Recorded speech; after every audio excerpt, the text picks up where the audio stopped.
பாம்பு படம் எடுத்தல் அப்படின்னு சொல்லுவோம்ல. பாம்பு படம் எடுக்கிறது அப்படின்னு. அதுக்கு நம்ம இங்கிலீஷ்ல என்ன சொல்லலாம்? ட்ரை பண்ணி பார்க்கலாமா? நம்மளுடைய வெக்காபுலரிலயே நம்ம இத பார்த்துருக்கோம். என்னது?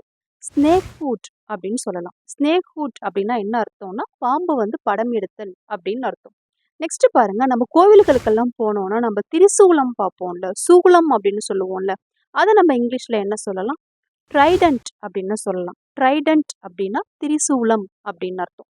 சங்கு இருக்கு இல்லையா? அதுக்கு நம்ம இங்கிலீஷ்ல என்ன சொல்லுவோம்?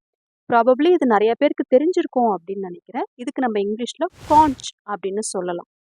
இதே மாதிரியே பாருங்க, நம்ம அந்த வெக்காபுலரிக்கெல்லாம் சென்டென்ஸ் நம்ம மேக் பண்ணலாம். இப்போ ஃபார் எக்ஸாம்பிள் பாருங்க, பிஹோல்டர். பிஹோல்டர் அப்படின்னா பார்ப்பவர் அப்படின்னு அர்த்தம்.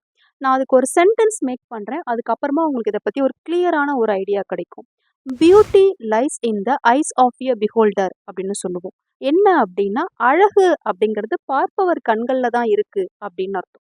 இதே மாதிரியே நம்ம இப்ப பார்த்த ப்ரீவியஸ் வெக்காபுலரி எல்லாத்துக்குமே நம்ம ஒரு 1000 சென்டென்சஸ் 1000 வெக்காபுலரி நம்ம வந்து வித் சென்டென்ஸோட மேக் பண்ணி நம்மளோட எஜுகேஷன் வெப்சைட்ல அப்லோட் பண்ணியிருக்கோம். உங்கள யாருக்காவது அது வேணும் அப்படின்னா நம்ம எஜுகேஷன் வெப்சைட் போயிட்டு நீங்க அத பை பண்ணிக்கலாம். நமக்கு அதுகிட்ட பேப்பர் புக் கிடையாது. நெறைய பேர் எனக்கு மெசேஜ் பண்றீங்க. அதுக்கு பேப்பர் புக் கிடையாது. சாஃப்ட் காப்பி மட்டும் தான் இருக்கு. டவுன்லோடிங் ஆப்ஷனும் குடுத்துருக்கோம். உங்களுக்கு இத முடிக்கும்போது ஒரே ஒரு சின்ன ஒரு டாஸ்க் ஒண்ணு.